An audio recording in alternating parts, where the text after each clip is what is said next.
Bueno, entonces vamos a continuar. Vamos a esperar a que vuelvan un par de compañeros más.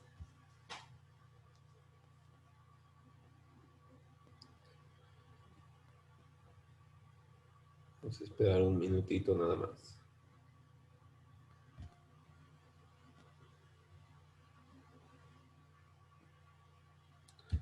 Ahora estamos por aquí. Estamos viendo las operaciones activas, ¿no? Que es la colocación del capital o la eh, otorgación del crédito. Nada más esa es la principal operación activa que realizan las entidades de intermediación financiera, ¿no? Pero también existen, eh, entre estas, ¿verdad? Eh, algunas condiciones específicas como el importe del crédito, el plazo, las garantías, la forma de utilización y todas esas condiciones que estamos viendo que pueden ser particulares en cada contrato de acuerdo al tipo de crédito que se está otorgando. Puede ser de vivienda social. Si fuera de vivienda social, ¿no? Entonces tendría que ser tendría que ser un importe alto, ¿verdad? Que valga el 90% más o menos de un, de un bien inmueble. Y también tendría que estar señalando el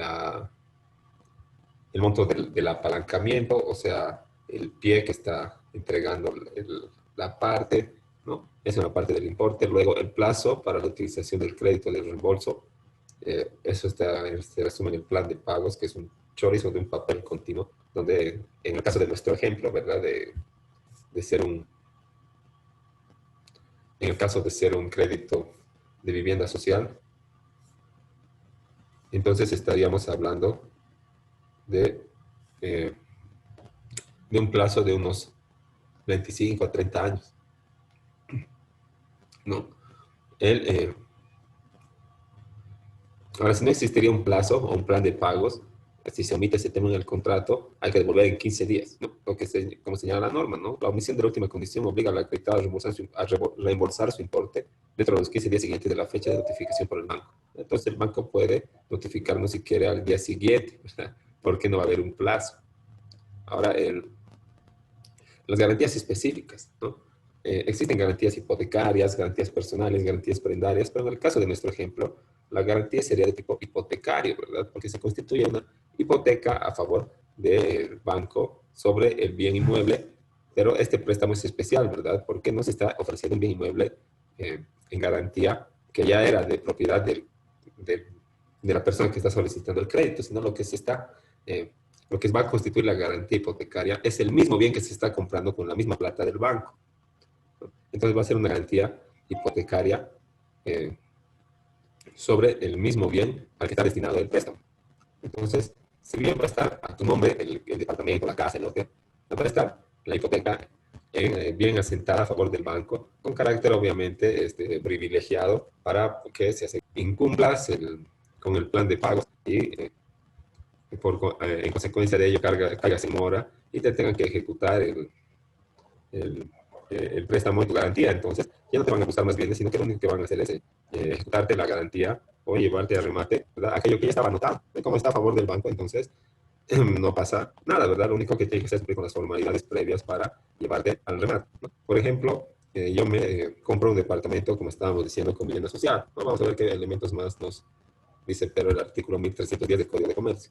La forma de utilización del crédito en este caso sería exclusivamente para la compra de un bien inmueble destinado exclusivamente a vivienda, porque cuando yo no le dé el uso de vivienda, yo no voy a poder beneficiarme de las características especiales de la vivienda social, ¿verdad? Porque yo voy a estar viviendo en otro lado y tal vez lo voy a estar alquilando. Entonces, si el banco comprueba que yo no estoy viviendo ahí,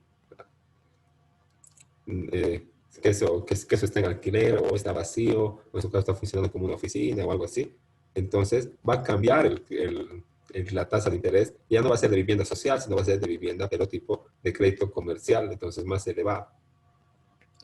Luego están las comisiones, intereses y gastos convenidos a favor de la entidad de intermediación financiera.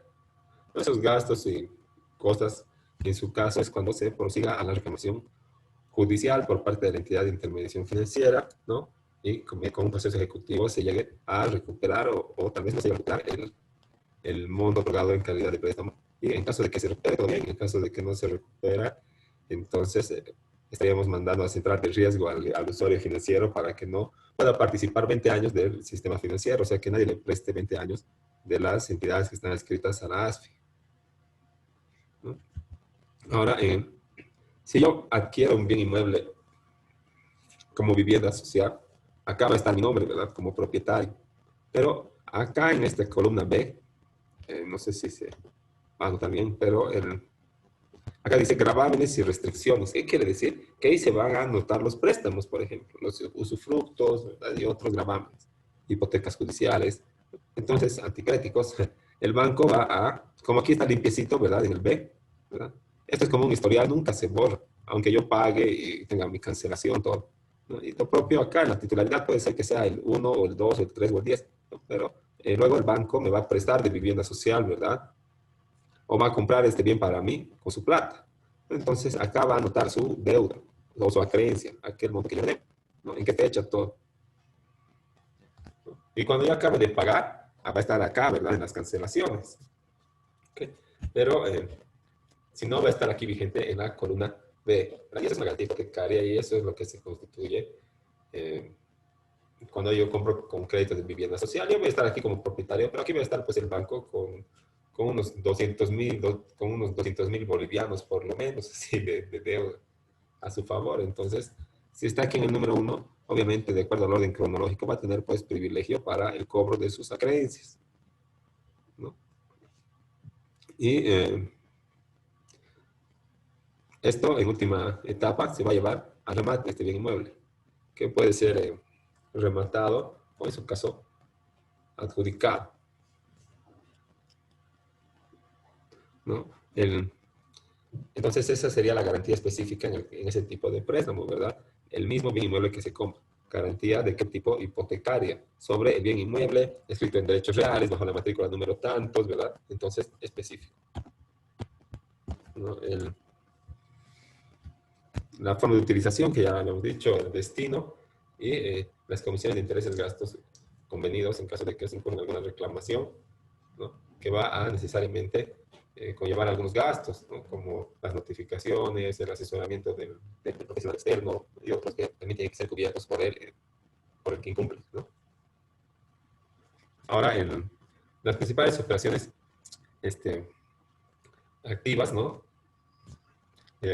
Seguimos hablando de los créditos y tenemos que señalar que hay muchos más, créditos o operaciones de tipo activas que solamente la cuenta corriente. En el artículo 109 del Código de Comercio se habla de la apertura de crédito simple en cuenta corriente, cuando la realidad y en el fondo no es más que una forma perfeccionada de préstamo a interés cuya ejecución se desarrolla sobre el marco de la contabilidad en cuenta corriente, pero en el que las calidades del acreedor del banco y del deudor del cliente son invariables, por la que la operación no genera otros efectos jurídicos que un préstamo y las distintas partidas de la cuenta únicamente representan sumas prestadas y sumas devueltas, ¿no? Entonces, el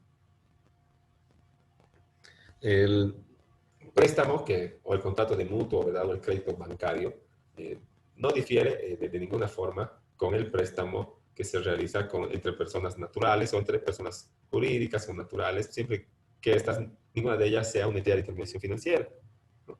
Entonces, lo único que difiere de este tipo de préstamo es que en el contrato de mutuo o de préstamo bancario, el acreedor es siempre una entidad de intermediación financiera o banco. Entonces, como señala acá, no es más que una forma perfeccionada del préstamo a interés, ¿no? El concepto de disponibilidad ya tiene destacada manifestación este contrato cuyo efecto práctico confiere a que tiene la disponibilidad uno de los atributos morales de la propiedad, aún no siendo propietario. El acreditado, a su vez, se compromete a restituir la cantidad que el banco le entregó al cumplir la obligación que asumió por él. Entonces, el banco otorga liquidez o otorga eh, un capital o dispone de los recursos para conferir, ¿verdad?, esta liquidez al que está solicitando el crédito, ¿no? Y él va a estar a disposición, ya va a estar a disposición de esta persona el capital, pero siempre y cuando se cumplan con los requisitos que establece la entidad de intervención financiera. Si yo no cumplo, entonces no me van a desembolsar y así de fácil, ¿verdad? Y si alguna cláusula en el contrato del banco me parece abusiva o exaccionaria, o tal vez que está mal redactada o no tiene razón de ser, yo no puedo tampoco observarla porque son contratos masivos. Entonces, si quiero firmar bien y si no, mejor me voy a otro banco. Así es. Y el acreditado a su vez compromete a restituir la cantidad que el banco entregó, pero no solamente esta cantidad, sino también los intereses pactados y en su caso los gastos, costas y multas que emerjan por la recuperación del crédito. Como ya les había mencionado, los costos que representen los honorarios del abogado externo, las notificaciones, los testimonios, la elaboración de testimonios y todo aquello que tenga que ver con la recuperación judicial del crédito.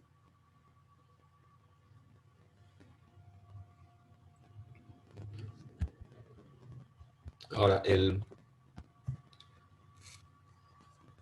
cuanto a las principales operaciones activas, ¿no? Y vamos a ver lo que es la línea de crédito, ¿no? Y también vamos a ver lo que es la caja de ahorro y el depósito a plazo fijo, ¿no? La línea de crédito es el contrato mediante el cual la entidad de intervención financiera pone a disposición de su cliente un monto de dinero para ser utilizado en un plazo determinado. En operaciones de crédito directo o contingente, a su vez, el acreditado se obliga a reembolsar la suma, así como pagar las comisiones, intereses y gastos convenidos, ¿no? Entonces, una línea de crédito no es como un crédito eh, simple o que no está en este formato de línea, ¿verdad? La línea de crédito es un monto, como señala, que se pone a disposición del usuario para que él vaya gastando de a poco, ¿verdad? Y cada vez que vaya gastando, él también tiene que ir recargando, porque si llega al límite ya nunca no va a poder utilizar la tarjeta de crédito o la línea de crédito hasta que no reembolse los montos parciales que ha gastado o todo bueno, el monto por el que ha llegado con el monto límite de la tarjeta. Entonces, si sigue recargando, ¿no? Va a poder seguir, si sigue cancelando parcialmente, ¿verdad? Estos créditos, entonces va a poder reutilizar y reutilizar y reutilizar esta línea de crédito, ¿no? Entonces, como podemos deducir, este tipo de operación ofrece la posibilidad de préstamos permanentes, ¿no? Que se llama también un revolvente. Pero como el dinero, aunque a pesar de que no es revolvente, la línea de crédito siempre se acaba, porque la línea de crédito se contrata por un periodo determinado entre la entidad de intermediación financiera y el usuario bajo esta modalidad de línea de crédito, ¿no? Entonces, son préstamos permanentes siempre y cuando esté vigente el contrato de la línea, que una vez que llega a su fin, ¿no? También va a hacerlo el, este, el, las, bueno, la línea de crédito, los préstamos permanentes que estaban a disposición del cliente, ¿no? Ahora, si uno no utiliza la línea de crédito, también se cobran intereses que derivan del tiempo en que el dinero ha estado a tu disposición, ¿no? Porque siguiendo la lógica del banco, el dinero podría haber sido invertido o otorgado en otros préstamos, ¿verdad? Pero está ahí esperándote a vos a que lo dispongas, entonces no pueden otorgar en crédito. Entonces, ¿qué ha pasado? Has afectado patrimonialmente al banco, ¿verdad? Entonces, si no has usado, si bien has usado, la liquidez estaba ahí a tu disposición. Entonces, por esta liquidez te van a cobrar los intereses, ¿no? Que derivan no de la utilización, sino del tiempo en que ha estado a tu disposición el dinero. Y una vez empleados los fondos puestos a disposición del acreditado, la entidad de intermediación financiera, por la entidad de intermediación financiera surge la exigibilidad de montos dentro de las condiciones establecidas. Entonces, una vez que uno utiliza la línea de crédito, la entidad de intervención financiera que ha acreditado a esta persona o que ha otorgado la línea de crédito, ¿no?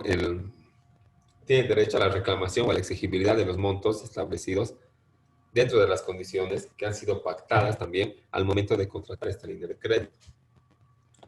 Por lo que tiene que leerse el contrato hasta la letra chica cuando contraten una línea de crédito. Ahora, estas líneas de crédito pueden ser de dos tipos, pueden ser de tipo simple o pueden ser de tipo rotativo. De la que les venía hablando era de la rotativa, ¿no? Porque uno puede recargar gastar, recargar, gastar, recargar, gastar de manera rotativa, siempre y cuando siga vigente el contrato. ¿No? Pero en la línea de crédito simple, ponen a mi disposición un monto y yo gasto, ¿no? Luego sigo gastando y cuando llega al tope ya no voy a tener una posibilidad eh, de pretender que cancelando se me vuelva a otorgar el crédito, ¿no? Porque eso es propio solamente de la línea rotativa y no así de la línea de crédito simple. En cuanto a la línea de crédito simple, este tipo de línea de crédito tiene la particularidad, ¿no?, de que cuando se emplean los fondos puestos a disposición del usuario financiero, concluye la obligación de la entidad de intervención financiera, eh, convirtiéndose en exigible la devolución de los fondos dentro de las condiciones y plazos establecidos para cada operación. Entonces, cuando la línea de crédito sea simple, ¿no?, y se utilicen todos los fondos que se han puesto a disposición del usuario financiero, va a concluir la obligación de la entidad de intervención financiera. Entonces no va a tener más obligación porque ya te ha puesto a disposición todo el monto que se ha comprometido a entregar. Entonces la entidad, ¿no?, va a tener la obligación de la devolución dentro de las condiciones y de los plazos establecidos para cada operación, ¿no? Entonces, cuando se acaba la plata por parte del usuario, se hace efectivo el derecho a la reclamación de los montos o del cumplimiento de las condiciones del contrato en primera instancia, y cuando se incumpla y se verifique la mora, ya la iniciación del proceso ejecutivo por los montos adeudados. Y este monto puede ser usado en función de sus necesidades. Sin embargo, una vez agotado el monto, solo procede el pago. Como le habíamos señalado, no tiene este carácter rotativo como esta línea de crédito que se llama así, rotativa, ¿verdad? Que se encuentra en la forma de cuenta corriente, y el acreditado que hace abonos a la cuenta, que se toman como reembolso del monto total o parcial de las sumas que se han utilizado. Entonces, una vez realizado se puede nuevamente utilizar el saldo resultante eh, a favor del usuario financiero, pero hasta el límite del importe del crédito y el plazo de vigencia del contrato. Entonces, cuando llego al límite, ¿qué tengo que hacer? Recargar la línea de crédito, ¿verdad? Siempre y cuando se haya cumplido el plazo, pero cuando se cumple el plazo, hasta la línea de crédito rotativa llega a su fin. Entonces, esta línea de crédito rotativa tiene la peculiaridad de que el acreditado goza de la facultad de reponer total o parcialmente los montos desembolsados, teniendo la posibilidad de solicitar y recibir nuevamente hasta el límite y el plazo total establecidos en el contrato de la línea de crédito. Como les venía diciendo, lo único que tienen que hacer es recargar la línea de crédito o ir pagando aquellas disposiciones parciales o total o la disposición total que hayan tenido del monto que está a su disposición, ¿no? Y luego pueden otra vez, una vez cancelado, pueden volver a tener a su disposición el mismo monto, siempre y cuando esté vigente el plazo del contrato, ¿verdad? Porque cuando llega a su fin, aunque sea rotativa, cuando el plazo se termina, ¿no?, se acaba este contrato entre el particular y la entidad de intermediación financiera, ¿no? Entonces ya no habría más obligación por parte del banco de, de seguir recargando o de seguir otorgando el crédito o los montos comprometidos en la línea de crédito.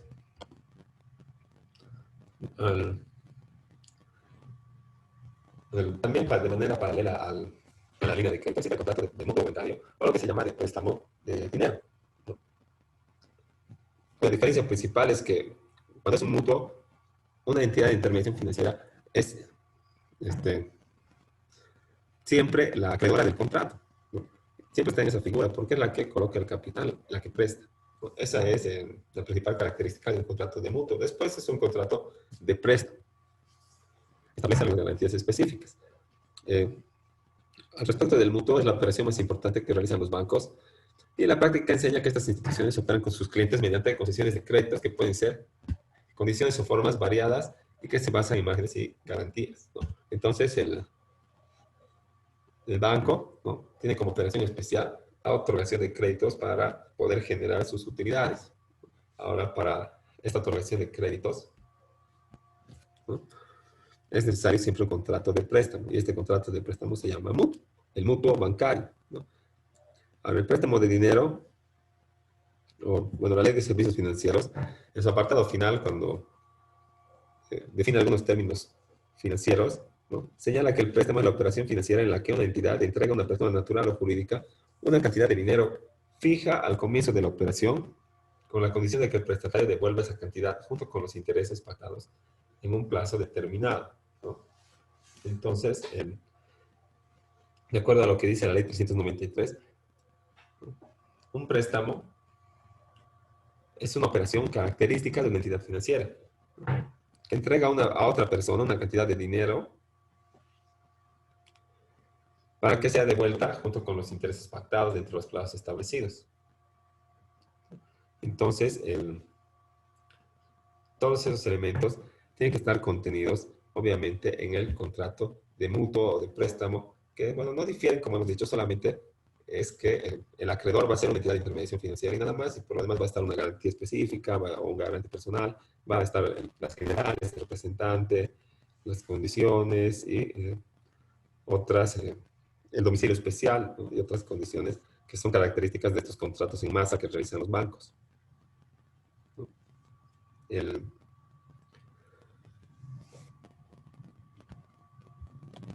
Pero este préstamo de dinero también genera intereses, ¿verdad?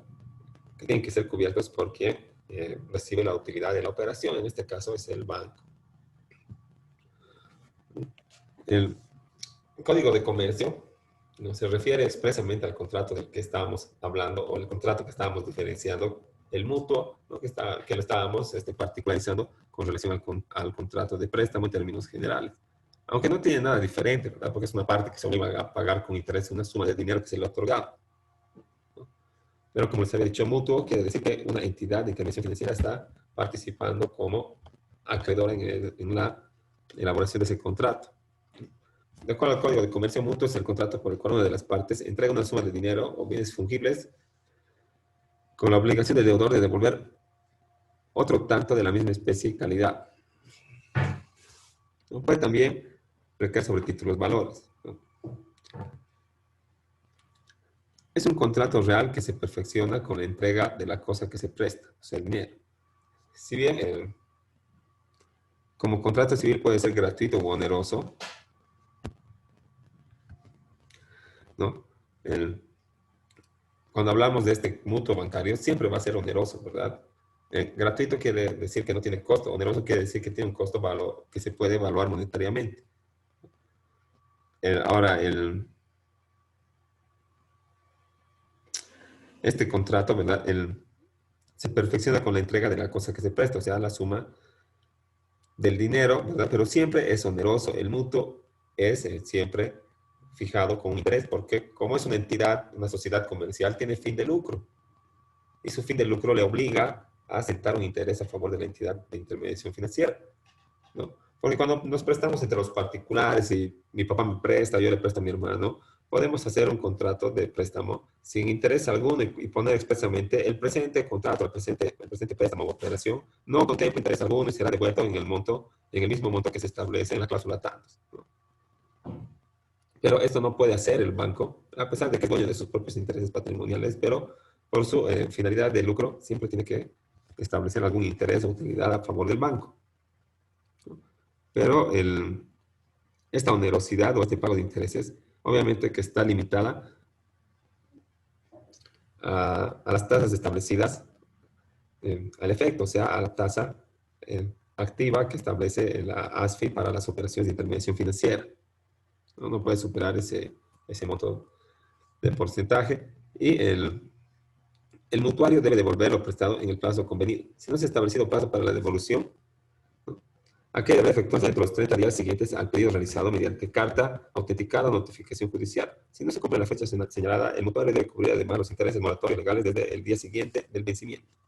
Entonces, el mutuario o el que se presta tiene que cumplir con los plazos que se establecen en el contrato para devolver la totalidad en su caso, pagar las cuotas o los pagos parciales, ¿no? Dentro de las fechas establecidas. Como señala acá, dentro de los 30 días siguientes al pedido realizado mediante carta autenticada o notificación judicial, ¿no?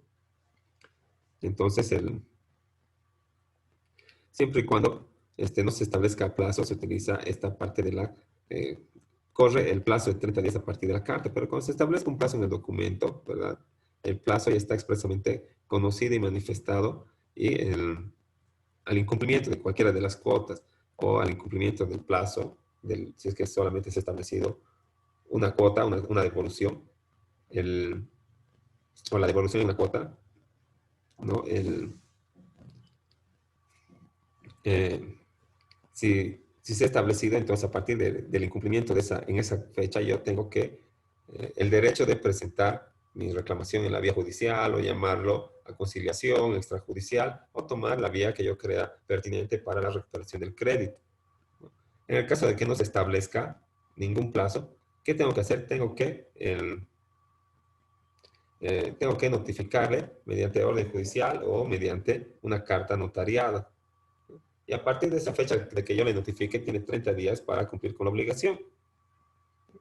Y en caso de que se vence el plazo para el préstamo y no cumple con esto una vez notificado, entonces además va a tener que cubrir intereses, gastos y costas que hayan sido necesarios erogar para poder buscar la recuperación del crédito. Y el banco, ¿no? Cuando va a reclamar judicialmente, ¿no? Y una persona es notificada y se le entrega en su mano y luego va al banco a querer arreglar, lo primero que le van a hacer pagar va a ser los gastos y las costas judiciales que se han convenido. Porque el banco no puede estar pagando al abogado externo para hacerte cumplir las obligaciones a las que tú te has comprometido. Ahora, el plazo, ¿no? El plazo legal rige únicamente en efecto de la estipulación convencional, o sea, los 30 días no es solamente para cuando no exista un plazo establecido expresamente entre las partes, ¿no? Pero cuando se establezca entre partes pueden acordar el plazo que les plazca, 1 año, 6 meses, 2 meses, 10 años, 20, 30, ¿no? O sea, pueden acordar cualquier plazo para la devolución y aún se puede convenir que el mutuario deberá hacer la devolución dentro de determinado plazo computado del requerimiento del mutuante, ¿no? Entonces, incluso puede decir de que se le da un plazo de tanto, ¿no? Y luego de 1 año, por ejemplo. Y cumplido el año, ¿no? Se le va a otorgar una carta notariada en caso de que no cumpla, ¿no? Y a partir de la entrega de esta carta recién se va a hacer efectivo el cómputo del plazo, ¿no? Entonces, como ven, hay una serie de posibilidades para establecer o para poder interpretar el plazo para la devolución de los dineros que han sido entregados en contrato de mutuo. Y como hemos señalado, el mutuo es cuando participa una entidad de intermediación financiera, ¿no? Entonces, puede ser devuelto en el plazo señalado en el contrato o en su defecto en 30 días desde que se le notifique con una carta porque no se ha establecido el plazo. O puede ser de que el mismo contrato establezca de que una vez vencido 1 año, va a ser notificado con una carta notarial y a partir de la notificación de esta carta, tiene 30 días más para poder pagar con sus obligaciones, ¿no? Entonces, eso establece el Código de Comercio en cuanto a los contratos de mutuo, que si bien en el fondo es un préstamo, todavía tiene sus condiciones específicas, ¿no? Como estamos viendo en el Código de Comercio y en la Ley 393, ¿no? Ya se nos está acabando el tiempo, así que vamos a quedar ahí. Les he mandado lo de la banca pública para que hagan un resumen máximo en 3 páginas, ¿no?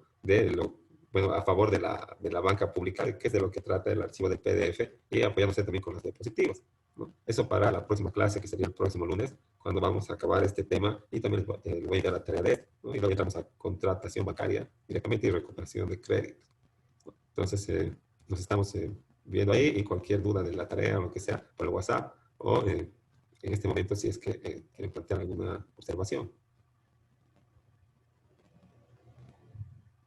Entonces vamos a quedar ahí y no se olviden revisar los documentos para poder hacer la tarea. Entonces, hasta luego.